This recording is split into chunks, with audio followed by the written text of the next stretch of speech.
Europe 1. Le grand direct de la santé avec aujourd'hui Sabrina Philippe, Elisabeth Assayag, Isabelle Quenin et le docteur Gérald Kierzek, médecin d'Europe 1. Une écorchure en jardinant, une coupure avec un couteau de cuisine, une entaille dans le doigt avec un sécateur. Le quotidien est truffé de pièges qui peuvent conduire à une blessure qu'il faut impérativement bien désinfecter pour éviter toute complication. Comme on aime bien être très concret, très pratique dans cette émission, ce matin on va vous expliquer comment faire avec le docteur Gérald Kierzek.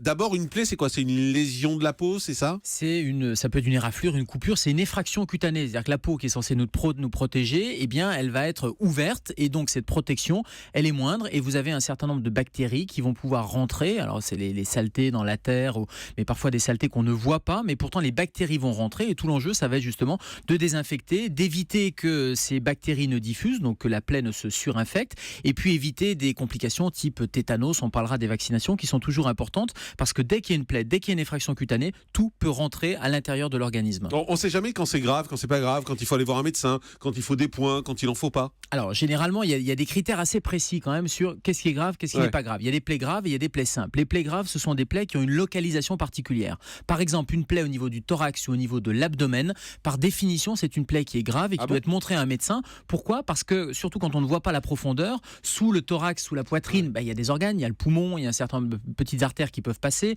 Au niveau de l'abdomen, pareil, on ne sait pas, parfois on voit un petit peu la graisse qui est dessous la plaie, mais on a du mal à explorer la profondeur. Et même si la plaie est minime en surface, il faut aller vérifier qu'il n'y ait pas une pénétration de cette plaie à l'intérieur de l'abdomen, parce qu'on imagine les conséquences, même si ça saigne pas, même si ça ne fait pas mal, même s'il n'y a pas dans un premier temps de douleur, les douleurs elles peuvent arriver dans un deuxième temps. En tout cas, une plaie abdominale, il faut la montrer à un médecin.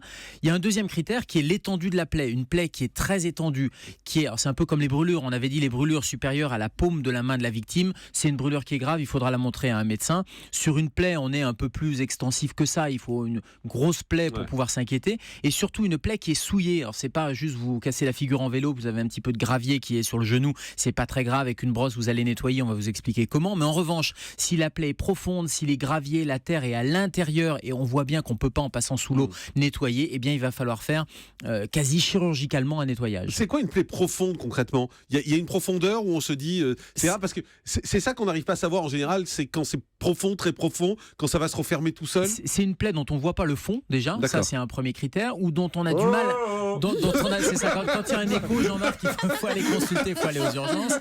Mais globalement, quand on voit pas le fond, où je vous parlais de la plaie abdominale, où on a du mal à évaluer parce que vous avez une effraction cutanée, donc il y a une coupure, et puis il y a la graisse dessous. Alors, je sais bien que vous n'avez pas beaucoup de graisse abdominale, mais quand même on a toujours une petite couche graisseuse, et donc on a du mal à voir le trajet à l'intérieur. Donc là on a du mal à évaluer la profondeur, donc dans le doute on ne s'abstient pas, on consulte. Et puis la question, est-ce qu'il faut suturer ou pas suturer? Vous savez, la suture, c'est pas un miracle, la suture c'est juste de rapprocher les berges. Donc si vous arrivez mécaniquement avec un petit sparadrap par exemple à rapprocher les berges de la plaie et que ça tient, ou avec des petits, on en parlera, des petites bandes adhésives, des stéristrips par exemple, et bien si vous arrivez à le faire à la maison et que ça tient, il n'y aura pas besoin de suture. Donc ce qui est important, c'est de voir à la maison si on est capable de refermer cette plaie, d'arrêter le saignement ou pas. Si c'est le cas, vous allez pouvoir le faire à la maison. En revanche, si c'est une grosse plaie au niveau du coude, vous voyez très bien que si vous mettez des stéristrips, vous allez plier le coude, hop, ça va lâcher. Bien là, probablement, il faudra une suture. Et le premier réflexe, c'est quoi? C'est passer sous l'eau et mettre des tonnes d'antiseptiques? Oui, c'est désinfecter. Alors des tonnes d'antiseptiques, non, mais désinfecter sûrement. C'est-à-dire qu'il faut passer l'eau et le savon, c'est un très bon antiseptique. L'eau et le savon de Marseille, par exemple, ça marche très bien. Donc vous allez pouvoir désinfecter. C'est vraiment avant de désinfecter, c'est nettoyer la plaie.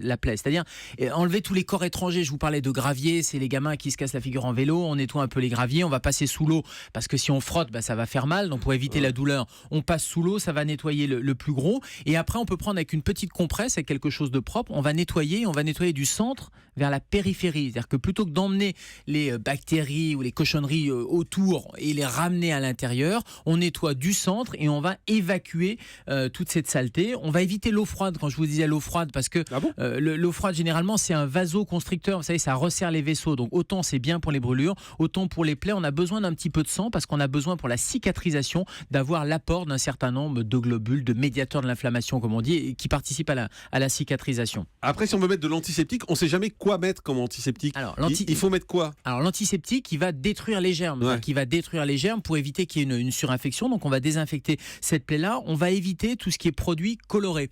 Parce que dans les bons conseils à donner, c'est on va suivre derrière l'évolution de cette plaie. Cette plaie, vous allez la traiter à la maison, vous la nettoyez, vous la désinfectez. Si vous la désinfectez avec un désinfectant Genre la bétadine, coloré, c'est ça? Non, bétadine, alors, ça la se met? bétadine c'est autre chose. Non, mais il y a, Ah bon il y a des désinfectants rouges qui étaient très à la Ouais. mode Le et mercurochrome. qu'on utilisait. C'est ce que vous voulez Alors, pas dire? c'est pas très bon. Oui, mais il n'y a pas que le Ah bon mercurochrome, il y en a d'autres. C'est très efficace, mais en revanche, c'est pas très bien pour surveiller. Parce que dans les conseils, il faut surveiller si la plaie devient rouge. Vous imaginez si vous mettez quelque chose de rouge, si vous badigeonnez, vous ne verrez Mais pas pourtant, on a l'évolution. utilisé ça pendant des années quand on était petit. Oui, mais il en existe à base de chlorhexidine qui sont incolores et ça marche très bien. Il y a des petits sprays aussi, des petits sheets, vous savez que vous mettez. Oui. Les enfants adorent ça. Comment? Pardon, diaseptine, non? Oui, par exemple, il y a plein de petits sprays qui existent, qui font en même temps pansement, qui mettent une petite couche protectrice. Les enfants adorent ça parce qu'il y a un côté ludique aussi. Et pourquoi vous Donc, m'avez dit pourquoi la pas. bétadine, c'est autre Alors, la chose? bétadine, c'est différent parce qu'il y a de l'iode. Donc, il faut éviter quand même avec l'iode, notamment si on est allergique ou pour les femmes enceintes. Il faut éviter la bétadine. Donc, il faut savoir que la bétadine, c'est à base de produits iodés. Donc, attention à ce produit-là. Et puis, ça colore aussi et ça donne une coloration un peu marron jaunâtre. Donc, c'est pas idéal pour pouvoir suivre. Il y a les plaies de la bouche aussi qui sont parfois importantes. Vous savez, on se mord ou on peut se cogner un peu la lèvre inférieure. Là, il faut faire des bains de bouche. Il y a des bains de bouche antiseptiques qui marchent très bien. Mais juste, je suis surpris sur la bétadine parce que c'est utilisé partout dans les hôpitaux. À chaque fois, on vous dit quand vous devez vous faire opérer, quoi, lavez-vous, etc. Oui, mais la question qu'on vous pose, c'est 1, est-ce que vous êtes allergique? 2, est-ce que vous êtes enceinte? Et 3, est-ce que vous avez une maladie thyroïdienne, par Moi, exemple? j'avais Ce qu'il faut demandé si j'étais éviter enceinte. Je vous sur promets. c'est peut-être normal, malheureusement, sinon il faut changer de médecin ou d'infirmière.